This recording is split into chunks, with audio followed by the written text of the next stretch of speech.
Thank you for coming out, folks. This is our first individual reading. So really, you're helping inaugurate something very special. It's been quite a while since we've gotten to do these. So, just going to read a short bio. Gwendolyn Nix is an editor with Aconite Books and author of the Celestial Scripts fantasy series, and Sharks of the Wasteland, and the newly released dark fantasy I Have to Be Where No Storms Come. She lives in Missoula with her husband, young son, and wild gray Labrador. Give it up for Gwen.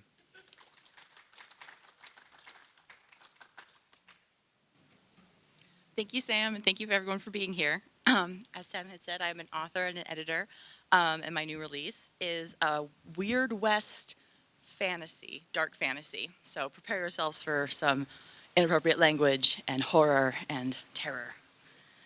So the first scene I'm kind of going to be skipping around the book a little bit, but what's really important to the beginning of this novel is a relationship between a mother and her son.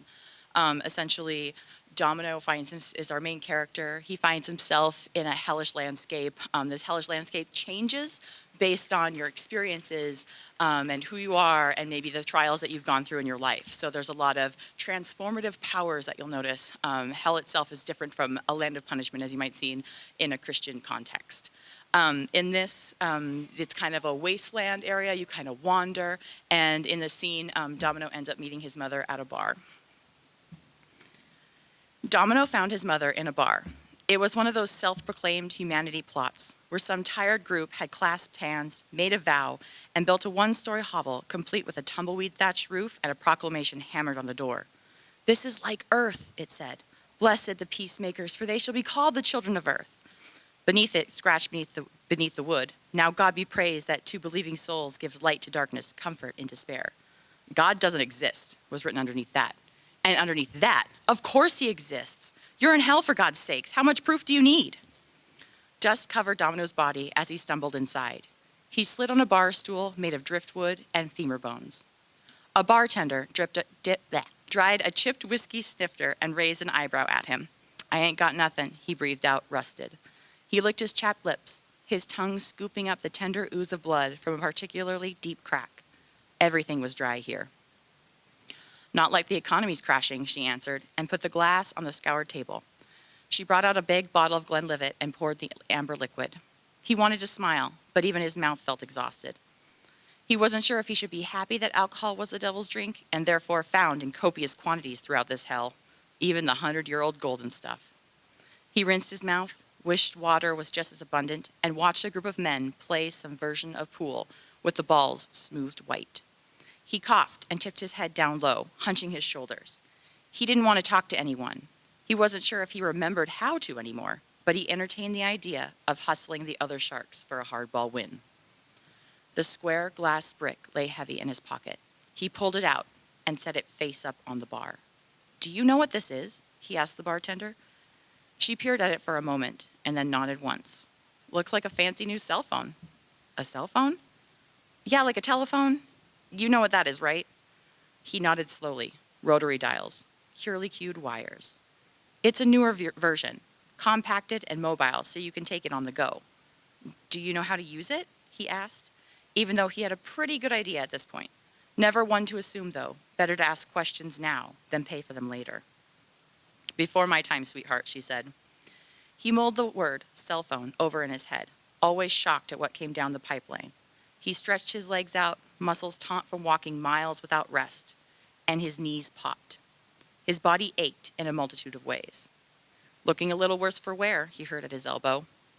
His gaze slid over to see the dark-haired woman with a cocky smile and glossy eyes. In her early 30s when she died. "Don't think I signed up for any beauty pageant," he chuckled, both on guard and delighted with the company. He'd sworn off people ever since a band of no good friends tried to sell him to the highest demon bidder, but too much solidarity was lonely, on the verge of being dangerous. Sanity had to be cradled as carefully as a newborn. "It would be nice to know you're taking care of yourself, but that doesn't appear to be the case." The bartender set a drink in front of the woman, and she added softly, "I hoped you wouldn't end up down here." He looked at her, full on, and wondered how he hadn't recognized her immediately. After all, It was one of the things his father hated and loved so much about him, the way he looked so much like her. "Mama?" he asked, nearly breathless. "Hey, baby," she said, putting the glass to her lips. He felt like he might cry, but hell was a dry place that sucked out any kind of moisture that wasn't blood. A rough rasp rippled from his chest. "What are you doing here?" "Should ask you the same." She crooked a smile. "Thought I raised you right." He laughed then, a rusted choke, and greedily watched her prop her elbow on the bar and lean back on her stool. "Nobody told me life gets harder when you grow up," he said. She grinned then, and she looked like she did the day before the fire, when she'd baked a cake just because it was Sunday and smeared frosting on his nose before chasing him through the house with a spatula. Wakasa, his brother, so small he couldn't keep up, floundered behind them. His giggles became wails when they got too far away. He remembered her scooping Wakasa up, planting kisses up and down his neck while his little brother squealed from the attention. The grass had been high.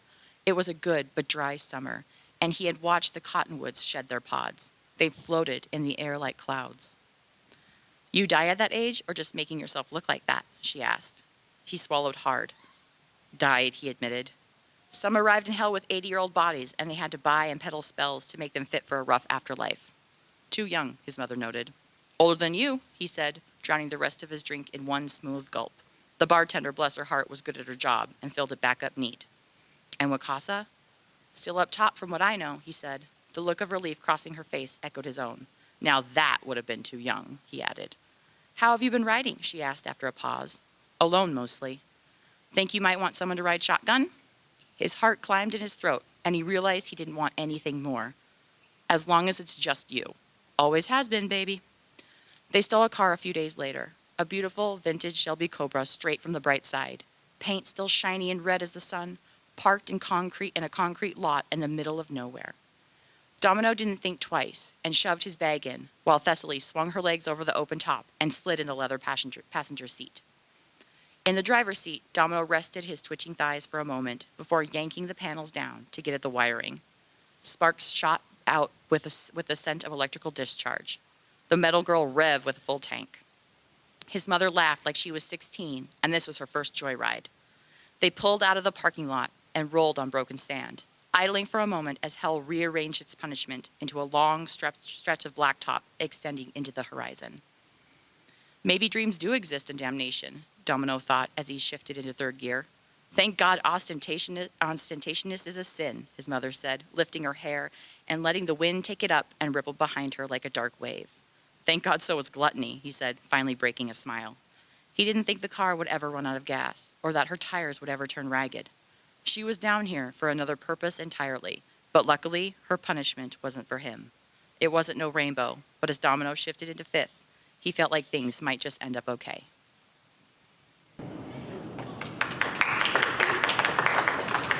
So that's like the first section, kind of when Domino meets his mother. They end up kind of going on an adventure. You pretty much just have to survive this hellish landscape in any way you possibly can. There's a lot of dark things involved, so demons can be ground into dust, essentially, which is kind of like a drug of some sort in this land. And eventually, as time goes on, Domino finds out that he's wanted by a group of bounty hunters who are chasing him across this hellish landscape. And they've been sending after demons and monsters trying to catch him, and he has no idea why. So him and his mother are in this Shelby Cobra trying to escape one of these monsters, and that's the next scene I'm going to be reading. But first, a drink.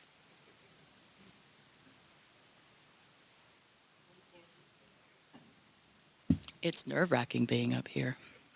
I'm like sweating. Okay. Is this better? Okay.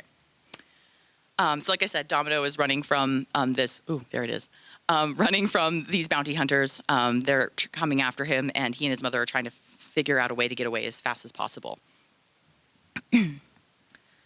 Domino had never taken to church life. Even so, Christianity cultured his world, so he'd faked his way through sermons and mouthed the prayers and looked at anything but the simple crucifix on the prison's gray brick wall. It wasn't like he didn't think about religion or even his relationship with God, but because he'd been too damaged by it. The psychologist who'd proudly thought up that prognosis had gotten a shrug with open hands from Domino. On the subject of religion, Domino didn't have to play games or hide his feelings. He liked it just fine. He just didn't like what people did with it.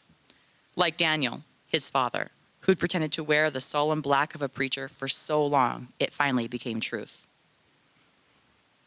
Domino never kept the church out of his speech, though, and right now a whole slew of "Jesus Christ, Mother have mercy, oh my God" flew from his mouth as the hellhound caught up to the cobra and leapt on the back, claws puncturing the metal trunk with a screeching punch. Thessaly's scream nearly undid him. Domino barely had two thoughts to rub together before his body decided enough was enough. One glance in the rearview mirror had him staring straight at a slobber-rimmed muzzle, bared around sharp teeth. The hound's sunken eyes, wispy with red flames and soot-black pupils, gazed at him like a marinated chicken drumstick. The cobra revved in fifth, desperate for sixth. Domino pushed the gas pedal to the floor. The car fishtailed off the blacktop, throwing waves of sand into the faces of the other two hounds galloping close behind. Domino gripped the emergency brake and yanked, sending the car into a drift. In the rear view mirror, he glimpsed a glittering trail kicked up from beneath the tires, a glass trail with the heated rubber turning sand into fulgurite. The candy-red car was a demon in her own right, smoke puffing from under the hood like a snorting bull, and all the arrows on the dash pointing to overheated red or empty. The screech of the hellhound's claws slipping off metal echoed as background noise to the roaring engine. Soon, the beast lay in a bundle of gargantuan limbs behind them. Gears ground as Domino slammed into third, aware he might be hyperventilating as he tried to put as much asphalt between him and the hound as possible. The other two sped past their wounded packmate, their baying howl making the heat mirages shiver. "They're gaining on us," Thessaly screamed as she turned in her seat to stare behind them.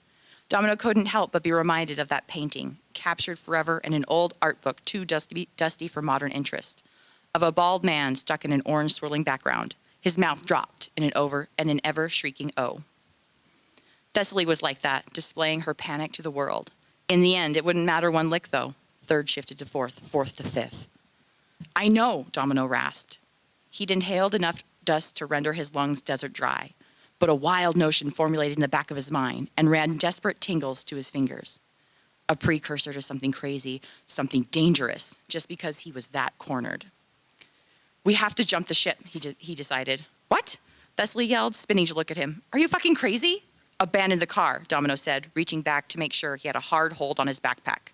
He shifted one final time into sixth and nearly ripped the door handle off, opening the door. He threw himself out. Roadkill. Bones broke as he hit the sand. The ground scraped away half his face and stripped his coat and jeans to ribbons. Teeth askew in his mouth, his neck nearly obliterated, and with one good eye not blinded by the impact, he saw the hellhounds overtake the suddenly slowed car and begin ripping it to shreds. The high moan of bent steel vibrated in his broken bones. Thessaly crawled to him with both her legs shattered behind her. "I don't think we're going to make it," she gasped. Domino didn't answer. Luckily, his ankle held the weight. He fumbled with the remains of his pack and yanked out his tiger's eye, the raven feather, the swan foot, and a braided horsetail he traded for some sicko's knight with his mouth pressed against a bleeding wound on Domino's wrist for a witch high. He didn't care, too much dust between the both of them, and if Domino couldn't remember exactly what happened afterwards, well, it wasn't that much of a loss. He did remember Thessaly gathering him up in the next morning, pressing a full canteen of water to his lips, and whatever regrets he had went out the window because a full canteen. He bent down, one hand in an arthritic claw around the supplies of the spell, readying the crooked pointed finger of his other hand to draw in the sand when that bitch hell changed the sand under him into a small asphalt slab. Domino let out a choked cry, and he backed up a step, ready to draw in the fresh sand extending every which way around him, but in front. The asphalt block shifted and appeared under his finger before he could touch the sand. If he couldn't scribe, he couldn't summon his power.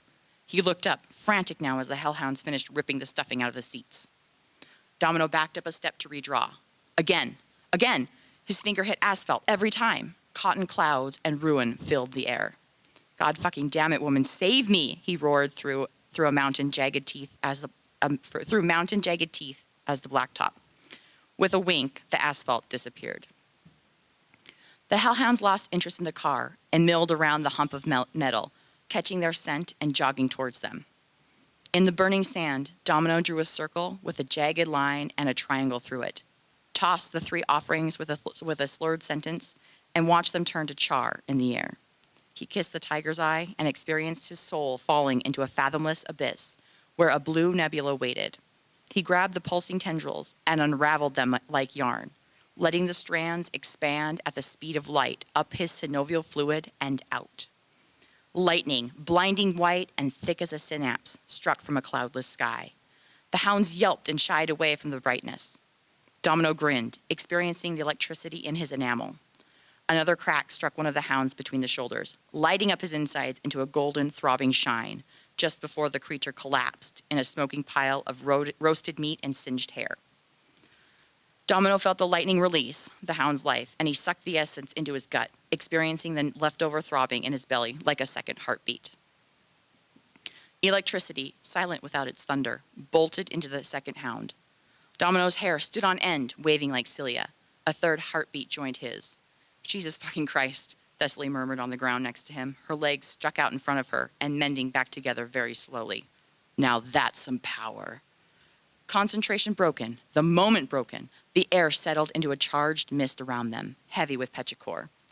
Domino staggered as the weightless rush faded, leaving cinder blocks in his veins. He swayed, finding hell's gravitational pull too hard to resist. He collapsed in the sand. Whoever wants you dead sure knows what they're doing, Thessaly said. I'd be looking for you if I knew you could do that. He sensed Thessaly's pride. As much as he wished to bask in it, he could only whimper as hell's sunlight split his brain like a lobotomy or a migraine. We should start selling your magic, Thessaly added, a sly edge to her tone, indicating she had her hands cupped near her mouth as if to hold her ideas close. Be like the bodyguards of the underworld. We could start small, get people from one end of hell to the other, then scale it up, attempt the wasteland. No, Domino grunted, too painful. His hands covered his eyes, and he rocked back and forth. Seasick, that's what this was, a type of nausea that rolled in his stomach where he'd absorbed the hounds' lives. It made him want to vomit and curl up and die. Thessaly's voice struck him like an open-handed slap. If she thought he could do impressive magic, she should see what her youngest could have done. Come here, baby, Thessaly said. Can't get anywhere on these broken pins yet anyway. Her hand gently gripped his shoulder and eased his head down to her lap. Domino buried his face in the darkness of her knees. Where'd you learn to do a thing like that? Thessaly asked. I'm good, but I'm not that good. Christ, Mama, shut up, Domino pleaded as the pain ricocheted down his neck and through every neural canal he possessed. He was red meat now, this low-laid witch. Any devil could come for him, and he'd welcome them if only they would make this woman shush. A soft touch rubbed his scalp. He groaned. You used to do this for the aunts, she whispered above him, when their headaches got bad. Do you remember them? Domino gritted his teeth and squeezed his eyes shut so tightly he could see wobbly purple circles behind his eyelids. Of course he did, and of course she would, fishing for information he wasn't willing to give because it linked back to Daniel. That old house of theirs was falling apart, I swear, Thessaly mused. Your daddy fixed every drain pipe and shingle. They were my friends when no one else would be. Oh, he remembered his mother's adopted coven, deep in the Dust Bowl of Dakota Territory, and their big, rickety house that looked as if it had been moved off New England property. Such finery had to have been shipped over from the bright side of the dark and bloody, the eastern side, which was full of innovation, revolution, of experimentation and science. Back then, he used to play with 2 little girls. One was 4 years older than he, and the other only 2, but they cared for him studiously, ensuring he didn't wander off when his mother brought him to visit. They lived in the middle of the prairie, outside of town, where the wide stalks of high grass rustled in the wind like waves and swallowed young boys. The sisters would hold his hand while they scampered through the house as his mother set out her big spell book and arranged ingredients around her. Eastern magic required tactile things, and Thessaly combed the coven spells with the magic flowing through the west, the magic of the witchery. Look to the horizon, she'd whisper to him, pivoting him in the direction of the setting sun. That's how far our magic stretches. Money had been scarce, and with Daniel doing who knows what kind of oil work in the fields, Thessaly sold petty spells and enchantments that wouldn't do much damage. Tactile things. Look, here's a bundle of rosemary for pleasant company. Just a touch of lavender, good for the skin. She never sold witchery sorcery, with its pale roots fending off evil. Stronger and darker than Brightside Power. You could take that to the bank. The oldest girl was Benedicta. The younger sister was Christabel. Such bright side finery even in their names. Names fit for antiques and statues carved by masters. They had both lost their parents. The 4 women living in the house were the aunts. The 2 witches, the crazy third place pacing the attic, and the youngest as a grave marker in the backyard. The living 3 were a little off, but very kind, surviving in a different kind of exile that persisted from a golden goose egg of cash to keep them quiet, a home to keep them content, their silence to keep them forgotten. Domino had basked in their over-affectionate hugs, the warm caramels popped in his mouth, the way they let him try hot toddies from their cups and cooing encouragement. And they laughed when he sputtered at the awful taste. "You'll get used to it one day," they said to him, "when you lose all your taste buds, just like you'll lose everything else." But now, jagged streaks of pain cracked through the haze of remembrance. Domino whimpered, engulfed in agony. Above him, Thessaly bombarded him with a slew of questions and memories, even as her fingers stroked his road-rash-exposed cheekbone. Smooth, lulling. A sharp itch raced over his face like a healing scab, but Thessaly's small enchantment soothed it like a methanol bomb. Miraculously, he lost consciousness.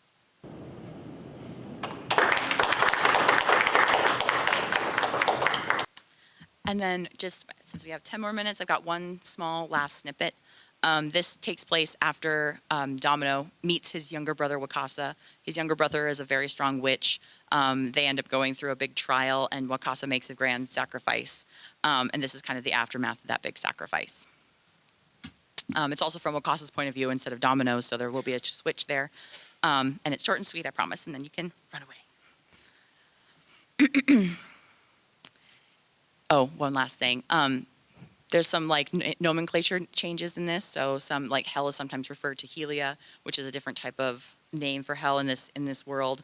Essentially, hell itself is kind of its own type of landscape with its own type of ecology, botany, and animals, creatures, things that inhabit it that call it home.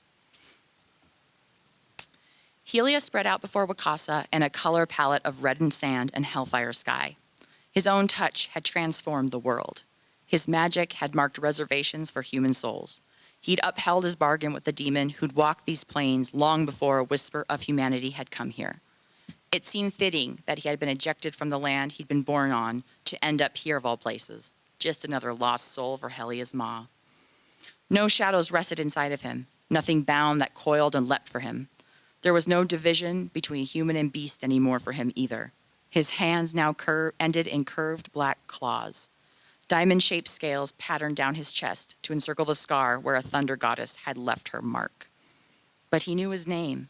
He could say it to anyone that he was born of Thessaly and Daniel, that he had an older brother named Domino, that he murdered to keep what he loved, that he was a witch who'd finally made it to hell. Yet now he didn't know what to do, where to go. After all this time, he'd never asked his brother what it was like to live in this ever-changing landscape. No map, no compass to lead the way.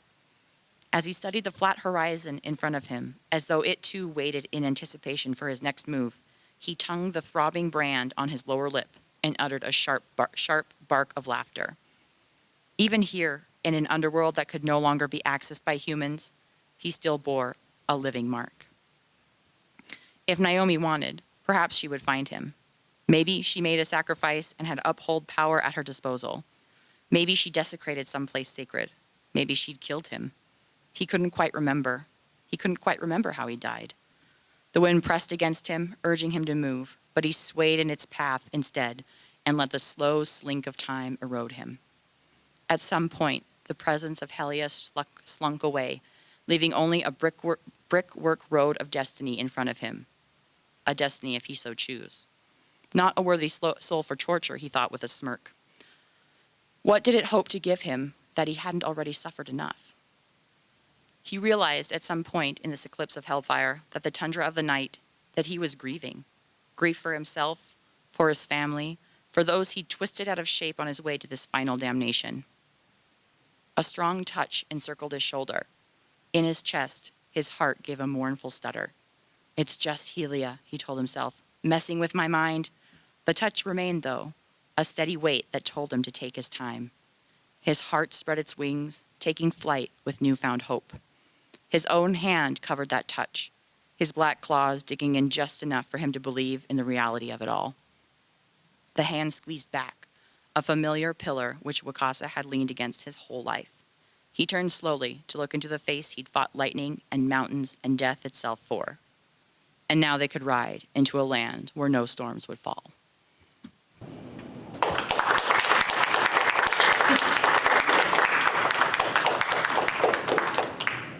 Thank you, everybody. So, yeah, anybody have any questions? I can talk about the book. I can talk about anything, honestly.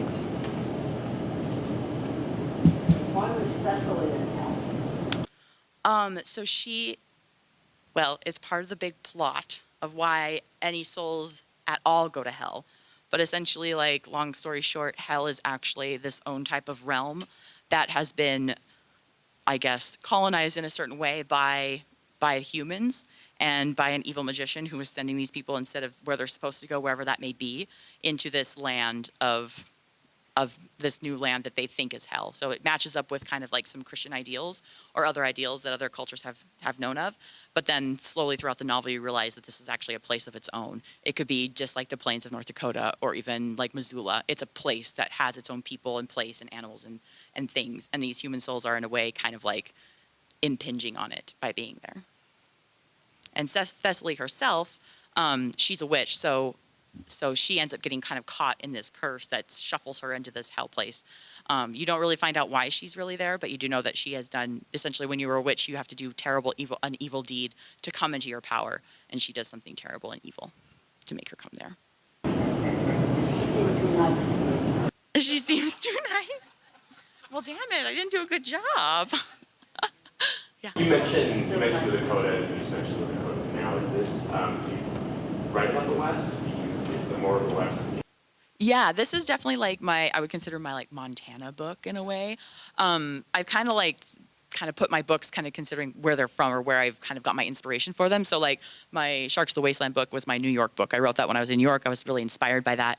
And then I Have Asked to Be is more like of my Montana book. So traveling, when I had to drive from New York to Montana, seeing that landscape, going out there when I was young and going to a bunch of national parks, kind of being in like some Badlands areas that a lot of people go, oh my God, I don't want to drive through the Dakotas again. It's so flat and boring, but it really has its own type of beauty in certain ways.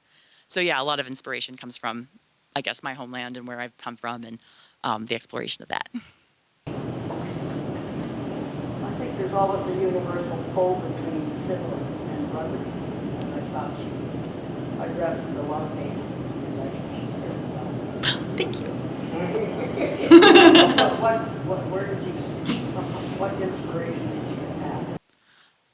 Well, you'd think it'd be from my brother, but it wasn't. No, I always like stories with siblings involved in them. I think they always have like a really fun dynamic. It is that love-hate, like I'm gonna tease you ruthlessly until I want to murder you kind of thing. I knew that I didn't want this to be a romance, and in any way, it didn't really kind of fit that ability for me to when I was writing it. And the brothers just kind of naturally seemed to sing together. And plus, I was watching a lot of Supernatural at the time.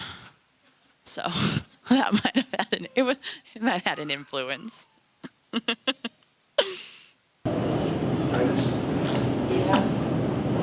So do only witches go to hell? So you don't really know where the witches are supposed to go. Like an afterlife, it's kind of a weird concept, but like that's my son, so he's allowed to make those screeching sounds. Or maybe it's the hellhounds coming for us. I'm not sure which. So for hell, like I said, think of it as its own, like its own place, like its own valley, or in a certain way. And so for Thessaly or witches in general, they ended kind of getting shuffled into this hellscape, and every soul ends up coming to this hell, no matter if they're good, bad, or in the middle. And that's something Domino talks about a lot. He's like, how could I be here when I know so many other people who are worse than me? And then eventually you don't really know where they're supposed to go, like if they're belonging to some sort of heaven or different type of hell, but they end up being shuffled in here. But for Domino and the other witches, they know that they've done something terrible to get their power, whether it was inadvertently or not, whether it was fate or free will. Somehow they have done something that is irredeemable, and so they think that they do belong in this kind of world, this landscape, until they realize that there might be something else out there that isn't, or that they don't belong here, and the demons that live in hell are like, get out of my house. So. I'm going to buy this and read that. So Oh, good. This question has a pretty spoilery. So spoil it. The last chunk that you read, it sounded like there were some colonizational sorts of themes. It was really, really interesting. Like that hell exists and people are coming to conquer it. Yeah. Everywhere else. Is that Yeah, it is a big theme. And that was kind of my exploration as like a white woman living in Missoula, obviously on, in certain ways stolen land. I really wanted to be, I guess, in my mind, going kind of back as who I am as a writer, is I'm kind of a magpie creator. Like I'll find like experiences or thoughts or like songs or little snippets of conversation, and I'll kind of steal them, and I'll be like, oh, this is so pretty, I'm going to keep it for laters.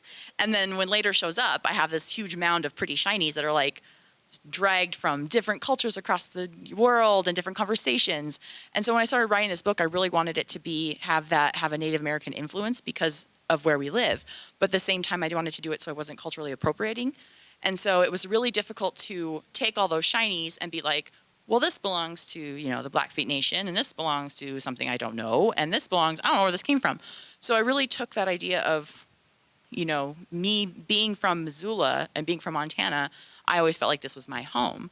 But at the same time, there's a lot of power and history between, different types of groups that are in play. And so I really wanted to bring that into like that struggle for me as a writer in the book, and then also kind of explore what it would be like if humans themselves were, in general, taking over something. So I originally started writing it with using a ton of lore and a ton of ideas, and it all kind of became this like massive ugh. It was just too much. There was too much magic. There was too many things, and there was too much like, I got to call up a bunch of museum people and be like, can you verify these facts that I have? Is this right? I'm a white woman trying to do this terrible thing. I don't know if I should be doing it. And I talked with a ton of great people though, and I talked with a lot of like cool editors and other writers who are involved in that kind of cultural appropriation, like topic that is really big right now and should be big. And I ended up thinking, okay, well, what if I put this feeling that I'm having, like this trial that I'm trying to write about my homeland, into this book? And so that's how it kind of ended up exploring those topics. It was very terrifying. I almost put the book away for a long time because I didn't know how to even manage it. And then it wouldn't be stopped. So I ended up writing it again, and again, talking with a lot of people and navigating with editors and sensitivity readers and all that stuff. So, yeah.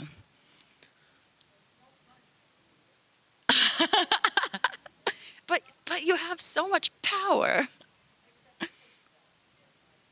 Yes, she had the nice garden.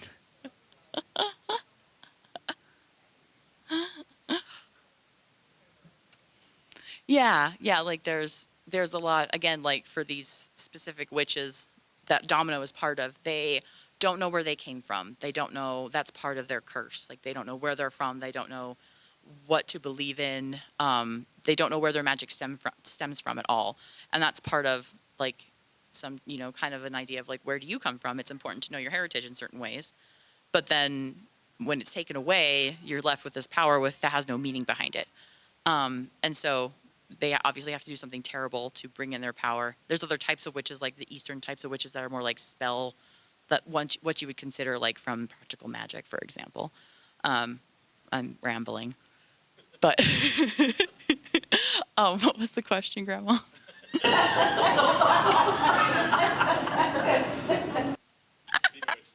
Being a witch sucks. Yeah, in hell. Yeah, so in hell, you're already dead, right? So you just kind of die over and over and over again. So it's part of your like punishment. So if you know you're going to die, you just have to like man up and take it, and then you'll come back again later. In other aspects, though, that's something that's part of the book is they end up trying to save Domino, and he's trying to figure out why these bounty hunters are after him. And he has to remember how to die and believe that he will be dead forever to come back to life in a certain way.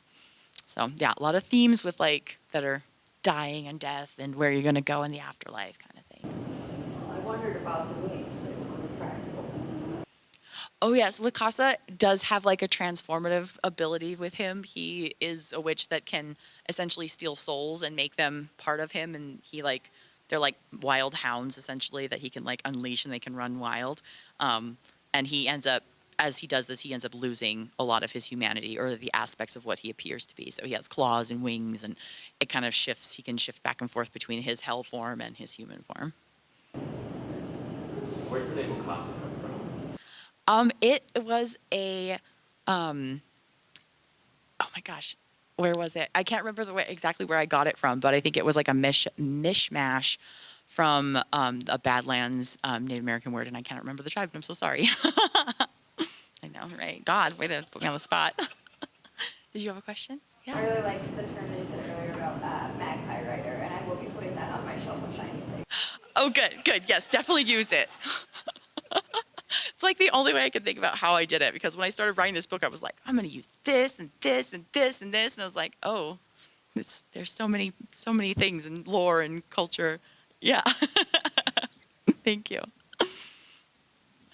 Any other questions, thoughts, comments? Well, thank you, everybody. I have my books available here, and I'm going to be out around the corner signing books. I'm also an editor, so I've edited for Marvel. That's why I've got that Marvel book up there. It's not just because I like superheroes. And then I also have my trilogy, The Falling Dawn. The second book, Seams of Shadow, and then a standalone, Sharks of the Wasteland. So we've got fantasy, post-apocalyptic, and Weird West, and superheroes. So thank you all for coming. I really appreciate it. And thank you for supporting the book festival.